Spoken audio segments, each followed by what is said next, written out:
নজর রাখার চেষ্টা করব। এরই পাশাপাশি বিভিন্ন প্রান্তের দিকে যখন নজর রাখছি, চারিদিকে সবুজ ঝড়। ঘাটালের দিকে নজর রাখতে হবে আমাদের, কারণ সেখানে তৃণমূল প্রার্থী দীপক অধিকারী দেব জয়লাভ করেছে ঘাটাল থেকে, আর পরাজিত বিজেপি প্রার্থী হিরণ। ঘাটালে জয়ী তৃণমূল প্রার্থী দেব, জয়ের ব্যবধানও বেশ খানিকটা। ঘাটালে পরাজিত বিজেপির প্রার্থী হিরণ। আর এবার হাওড়ার দিকে নজর রাখতে হবে। হাওড়ায় জয়ী তৃণমূল প্রার্থী প্রসূন বন্দ্যোপাধ্যায়, বিজেপির রথীন চক্রবর্তী, তিনি হেরে গিয়েছেন, পরাজিত এবং জয়ী হয়েছেন প্রসূন বন্দ্যোপাধ্যায়। তার জয়ের ব্যবধানও কিন্তু অনেকটা। রথীন চক্রবর্তীকে বহু ভোটে হারিয়েছেন প্রসূন বন্দ্যোপাধ্যায়। হাওড়ার লোকের কাছে ভীষণ কৃতজ্ঞ আমি। যে আছে, যে পার্টি আছে, যে হোক, তারা মানুষের প্রতি ভীষণ কৃতজ্ঞ। বিজেপি বুঝতে পারলেন যে ওই দিল্লির গল্প করে এখানে আর হয় না, এটাই এখানে হয় না। দিল্লির কথা বলে যে আর দিদি ও দিদি করে যদি মোদি এরম ভাবে করেন, সেটা বাংলা মানবে না। আর এই বছর এই লোকসভা ভোটে কেষ্টহীন বীরভূম, কিন্তু সেই কেষ্টহীন বীরভূমেও দাপট দেখালেন শতাব্দী রায়। তৃণমূল প্রার্থী শতাব্দী রায়, তিনি জয়লাভ করেছেন। বীরভূমে জয়ী তৃণমূল প্রার্থী শতাব্দী রায়, পরাজিত বিজেপির দেবতনু ভট্টাচার্য।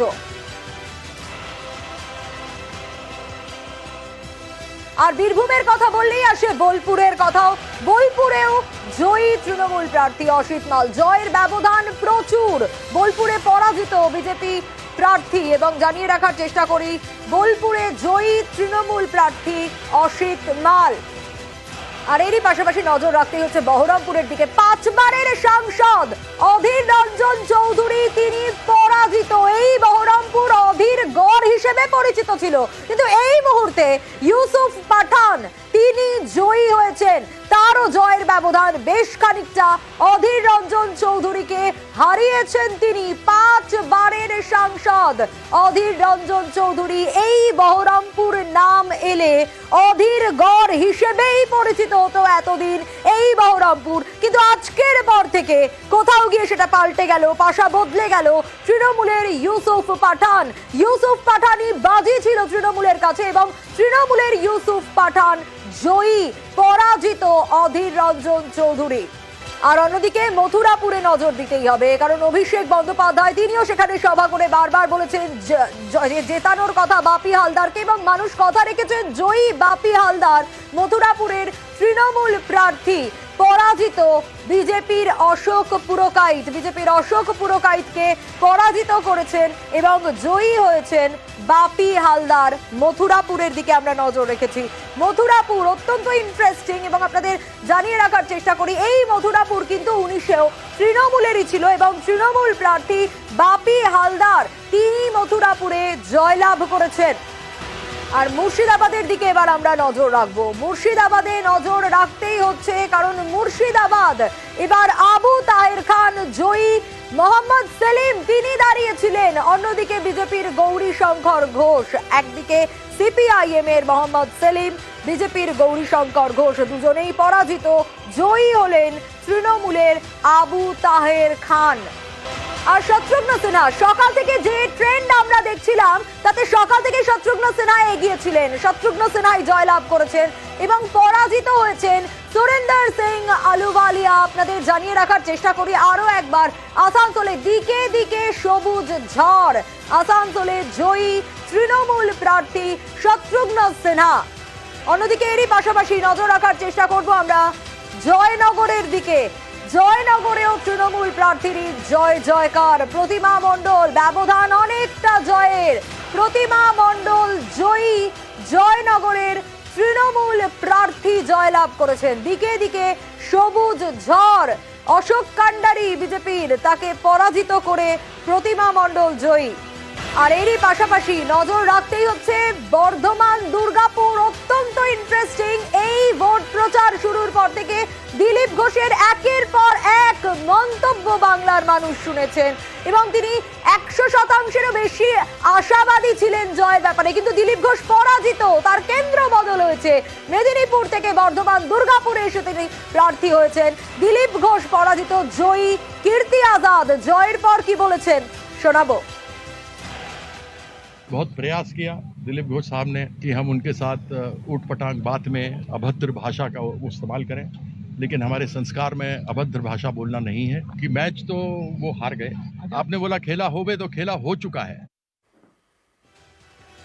আর এবার আরো একটা ইন্টারেস্টিং কেন্দ্র কৃষ্ণনগর, সেখান থেকে জয়ী তৃণমূল প্রার্থী মহুয়া মৈত্র, এবং আপনাদের জানিয়ে রাখি 60,000-এরও বেশি ব্যবধান তার জয়ের।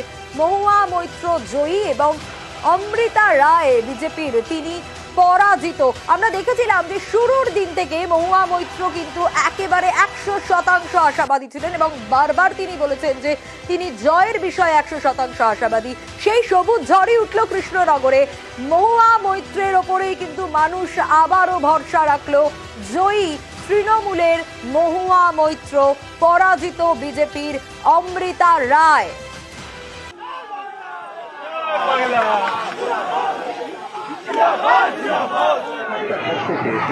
যে দলই ক্যাপিটালিজমের মাধ্যমে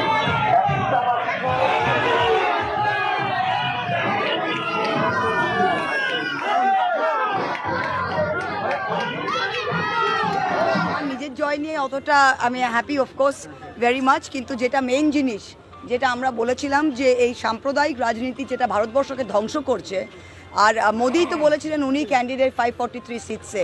তা আমি সবচেয়ে খুশি যে মোদি সাহেবের এগেনস্টে ভোটটা হয়েছে, আর মোদি সাহেব যে এই দুজন মিলে দেশটাকে নষ্ট করছিল তাদের এগেনস্টে যে ভোটটা হয়েছে আমি খুবই খুশি। বাংলায় মুখ থুবড়ে পড়েছে, আমরা বলেছিলাম 29-30টা, অভিষেক আগেই বলেছিল ফার্স্ট রাউন্ডে 22 হয়ে গিয়েছিল, ফার্স্ট 6 রাউন্ডের পরে ঠিক সেই হিসাবেই আপনারা দেখুন 30 ক্রস 30 ছুঁই হচ্ছে আমাদের। আরো একবার ঘাটালের দিকে নজর রাখবো আমরা, কারণ অত্যন্ত ইন্টারেস্টিং। ঘাটাল জয়ী দীপক অধিকারী দেব, যিনি জয়ের ব্যাপারে 100% আশাবাদী ছিলেন প্রথম থেকে। অন্যদিকে হিরণ, তার নানা মন্তব্য বারবার সামনে এসেছে, কিন্তু হিরণ হেরে গিয়েছেন, পরাজিত হিরণময় চট্টোপাধ্যায়।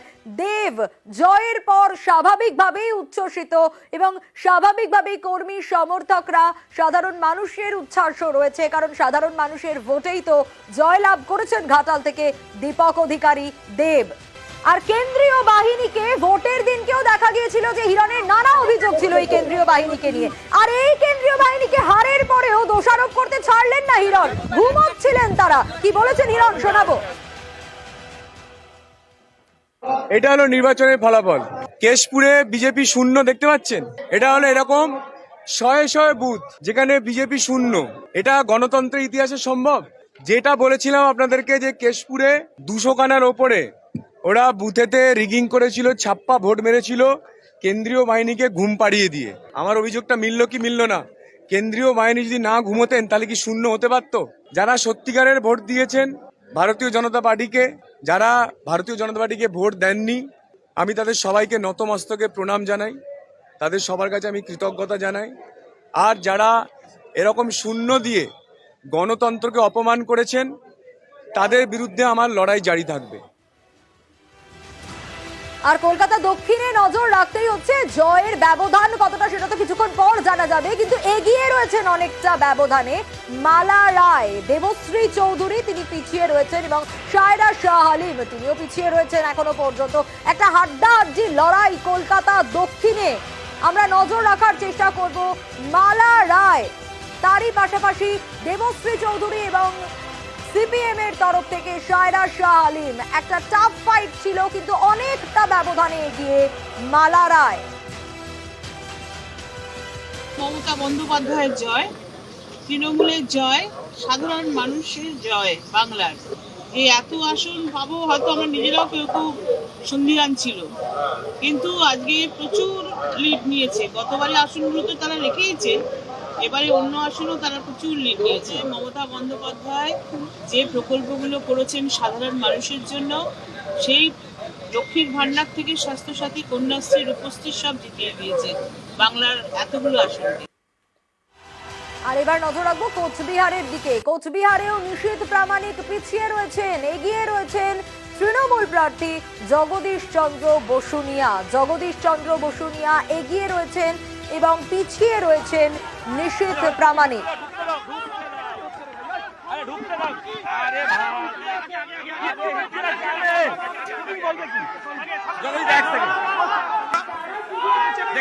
সকাল থেকেই আমরা দেখেছি কখনো নিশীথ প্রামাণিক এগিয়ে গিয়েছেন, কখনো আবার পিছিয়ে গিয়েছেন অনেকক্ষণের জন্য। এখনো পর্যন্ত যে আপডেট পাওয়া যাচ্ছে, জগদীশ চন্দ্র বসুনিয়া তিনি এগিয়ে রয়েছেন।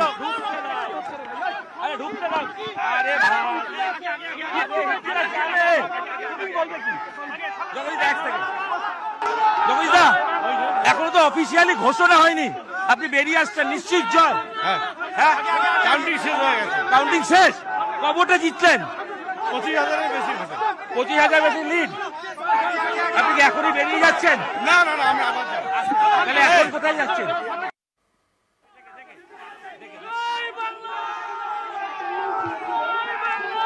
চলে যাবেন, ওখান থেকে আপনাদেরকে রিলিজ করা হবে।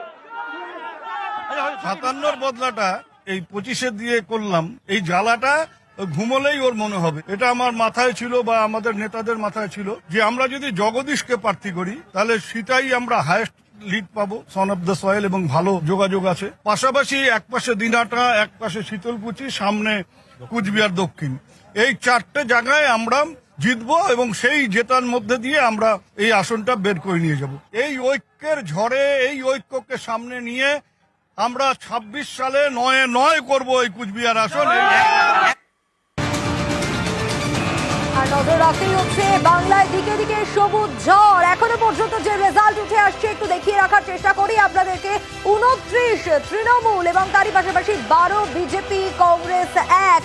অবশ্যই এখনো কিছুটা সময় বাকি চারিদিকে জয় ঘোষণা হতে, কিন্তু অনেক জায়গায় জয় ঘোষণা হয়ে গিয়েছে। এবং আপনাদের জানিয়ে রাখি, কংগ্রেসের জন্য 1টি আসন এবং বিজেপি এখনো পর্যন্ত 12 এবং তৃণমূল এখনো পর্যন্ত 29 আসনে এগিয়ে রয়েছে। এখনো বলছি আরো কিছুটা সময় লাগবে সব পুরোটা জানতে।